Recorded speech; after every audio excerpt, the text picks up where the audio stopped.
Lanka. Welcome back to the show. Now on today's show we are going truly Sri Lankan, and we are speaking about a form of fighting that's been in Sri Lanka for millennia, but it's been underground and it's been done secretly to some extent during the past few years, but now it's coming out and it's going international. And on that note, we have a representative of someone who's taking a truly Sri Lankan art form and embracing it wholly and then taking it out into the world as well. So we've had Olivier, who's been speaking to us about how his Angampora journey started, and the demonstration that we saw in the first segment, Olivier, now that's not really the full-scale demonstration, is it? It's because our studio is very small, and you have brought all the weapons and you brought the staff and the swords as well, but you can't really give a full demonstration because of the size of our studio. Yes. I'm sorry about that. But how did you feel about that demonstration? That was okay. Yeah, this is we have to arrange it to this small room, but it was okay. I like it. It was more than okay. I thought it was brilliant. We have to be brilliant. Yes, and that's the way that we definitely. And I mean, you as well as Master Atula, you really have to be very physical in your fighting as well. But you were speaking earlier about how you got into Angampora, and you spoke about the spiritual aspect of it as well. And it said that this you came into Angampora and you embraced Angampora because it brought together the mind as well as the body. Yes. And that's what you loved about it. Yes, sure. So when you came down here to Sri Lanka, you contacted someone here in Sri Lanka first, and you came down here to Sri Lanka maybe for the first time. How long ago was that? Oh, 2009 I came first time. 2009 August 2009, yes. Okay. And then how did you, I mean, was it difficult to try to learn this? Because you are definitely the first foreigner to have learned this technique. It is difficult, yes. But what we did is we practiced from the morning until the end of the day. That means maybe from 9 to 19. Over 10 hours, and over 3 weeks, because I'm here to learn Angampora and not for sightseeing. It was my first trip, not for sightseeing or something else. I would like to learn Angampora. That's why I'm here, and it drives my colleagues always crazy because I don't want to rest. Not one day at the beach. No, I don't want to. So today after the recording as well, you'll go back and you'll practice Angampora as well? I cool down a bit in this case. Not 10 times, and then not 10 hours, maybe 8. Yes, of course, because you're here in our studio this morning. But usually that's the kind of time you leave for yourself to really learn this art form. So how many times have you been down here to Sri Lanka? You're still living in Germany, right? I'm living in Germany, right now. Oh, wow, okay. But you're coming here a few times each year, maybe? 2 times a year. 2 times a year. With a short break, yes. And in the meanwhile, I was here for 7 times in 4 years. And yes, at the beginning, I was really, I learned really over 10 hours a day, and that's really hard to come in. Yeah, come in to get the You had a martial arts background before you came to Sri Lanka as well, but was this different? Angampora was different to you? Yeah, it was different. How so? It was different. It is not like these hard techniques that you say you have a program, like you do this defend if you attack like this. Yeah. We have this selama and we dance, we play Angam. It's not. It's a selama. We play. It's a dance. Okay. We play this Angam, and I must get this laziness to play it, to be relaxed and doing it, to learn this selama, so that they get through into my mind. I have to program my muscle memory, and after I did this, I could be a bit relaxed because I have these basic forms, the basic foot movements. I absorbed it because I do it like staccato, day by day, and after that I could reduce this time span from 10 hours a day. And the other thing is we learn remotely. That means I get some challenge with video. We have internet, and I will practice, and then I'll send the video back, and my guys here will take care about it. And I see. Yes, so the technology helps you as well. And if I'm good enough, Guru will show it. They will show the Guru, and then he will say, okay, you can do here, you can do here a bit, and here a bit, and then I get this report, and then I can. Otherwise, it's not possible to learn something over this distance. Definitely. But you're learning it. Yeah, sure. And you're quite good at it so far. Hope so. Hope so. Your Guru can be the judge of that. But when you're trying to embrace something like this, a form of fighting that even few Sri Lankans know about, were there any challenges? Did you have to convince a lot of people that you know, I really just want to learn this form of fighting, because this is a technique that's kept between a very few clans here in Sri Lanka, and it's kept as more or less of a secret when it comes to the technique and exactly how you go about doing Angampora. So were there any challenges that you had to face to start to learn Angampora? Yes, the first challenge were to come here because I don't know anyone, just over the internet. It's for a blind flight. I don't know anyone. It was 50-50. Wow. You love me or you hate me. That was the decision. I was aware of that, and I was here, and I carried from the first day like an what is that? An infant. An egg. Oh. That's can fall down. They carry about me whole time, and that's why I feel really like one. I feel like a Sri Lankan if I'm here. I'm deep in Colombo. I have just around Sinhalese around me, and then mostly I don't feel like a foreigner. Okay, they look surprised, and if I say something like Stuti or Bohum Stuti, they are, wow, what's happening here? They're really crazy about that, but I don't feel like a stranger. That's what I would like to say. I love this culture, and I love the people that are here and how they carry me. That's really amazing. And yeah, let's come back to this other stuff. How I could convince them. First step, I asked Puma, for example, what could I do from remote? Because we start 2008 with the first contact.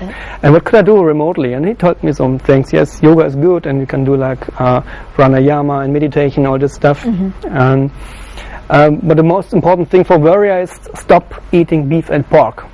Really? Okay, he said to me, stop eating beef and pork, and okay, I think about that. Okay, I will do. And I did. Exactly at this moment, I stopped beef and pork. Just as soon as he told you that you need to? Yes. And after 1 year later, I stopped also chicken. That means so you are off all meats now? Yes, sure. And that's just because of Angampora? And yes, sure. That's a discipline that you have made yourself become, because I mean, it is a very disciplined type of warfare, isn't it? And what are the other things? I mean, giving up meat, especially when you're a foreigner, and you have to understand the thinking behind it as well, right? And you've understood that, and you've decided to make that sacrifice. But what are the other things that you've had to change about yourself? The good things, the good changes that you feel in yourself because of Angampora. Yeah. One thing is what was really funny. As I stopped eating beef and pork, my body told me what he really like. It was funny because over the years I ate not much fish, for example. After I stopped beef and pork, after a while, I was so greedy for fish. Greedy for fish? Yes, because I practice a lot and I need protein, and then I start eating fish, and that was some kinds of vegetable I never ate before because I don't like it, but after I stopped beef and pork, my body said, hey, it's reasonable to eat pineapple, for example. Fine, and when you come down to Sri Lanka, you can get a lot of good pineapple here in Sri Lanka. That's why I start pineapple. After this trip, also Puma gave me a pineapple with... I don't eat pineapple, I told him. And then, this you will love, he told me. Okay, I trust you. I ate, and it was spiced with salt, chili and pepper. I see. And I was, wow, what is this? Must be the heaven. And the funny thing, I came back to Germany and I ate pineapple in Germany without spice, and I love it at this point of time. That's some things that change after I was in Sri Lanka.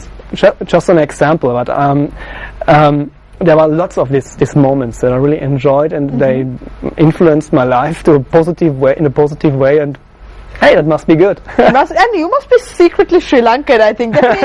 Maybe in an earlier life you were, Oliver, who knows? But and it's just brought you back to Sri Lanka here again. Maybe, but now during the demonstration, not only did you use your hands and your legs, you also used weapons in certain sellam, in certain sequences. So let's speak about those weapons that you had to use. I mean, did you know that Angampora also involved weapons as well? Yes, sure. We start. My first weapon, for example, is this polo. The staff. And staff. Yes, I start with the polo rotation and the salama with this polo. And the funny point of this with this polo is you use your hands and parallel your legs. And your movement, you saw it with Guru Atula. Maybe he did his stuff with his stick and he used his feet exactly the same way. Yeah, That's true. and So- he has to control with one mind the feet and the hand and the rotation and the And the body. coordination. Yes, sure. And he you saw he turned the wrist, he turned the head, he turned the eyes. It's like a massage for the whole body. So if you even see your it, head has to be in a particular sort of position, is it? you have not a fixed point. You look up and down, so and- it is 360. So if you're really a warrior, you're looking all around That's you to it. see which Exactly. enemy is going to attack you. Go to the board, do your stuff, and then you use the weapon, and you don't fix one point. You have Point. to hold the whole battlefield in your scope. And that's if you exactly focus one person, you get a hit from the back, maybe. That's and that's true. we train these instincts, and with this Polu Selama, you can train your instinct, and you get fully aware of what is around you, and not just one point. And you go open, and you come back to that what you have if you come to the world. Yeah? You have That's all these instincts, and to the trainings and school, and so you get in this structure and you lose your instincts. And we try with Angampora to get these instincts back. And the reflexes. Yes. Okay. Because even Guru Atula was mentioning earlier as well that especially the staves, Yeah. they were used as a demonstration for the king Yeah. at that time to show what his warriors could do. So that was sort of used as a demonstration for the king as well. Yeah, sure. At that point, because there is a really lovely rhythm to it, as well as the coordination. Even when you look at it, it's very pleasing to the eye, isn't it? But then there are the swords as well, Yeah. and I'm sure that's like complete warrior style right there. Yeah, sure. So, what's your favorite sort of instrument to use? I like Polu, really. Okay. And this Ankiris here, I really addicted to. I get more and more to these woods in the middle. With the sword, the interesting point was that as I start with the sword, I start with the stick with the same length, first of all, and then we removed, after I get more control, Okay. I used the weapon, the sword, and the sword is sharp. Sword is We sharp, practice with, definitely. we practice also in the training with sharp weapon. Oh, really? So they're not just blunt training no. swords; they're No, the actual thing. They are sharp. Oh, wow. And that's why you get another relation with your weapon. That's why we do this. You saw this agile for the weapon. Definitely. get There's a lot of respect that Yes, goes to the yes. weapon as well. We I see. we bleed for don't get hurt. Don't hurt me, and after that, thank you. You don't hurt me. Yeah, something like that. It's a friend. We speak with our weapon. an extension we go to of in the yourself. bed, maybe. Yeah. That's really amazing. We get a relation with our weapon. That's sometimes if you every warrior has its own weapon with its own length, to his body symmetry.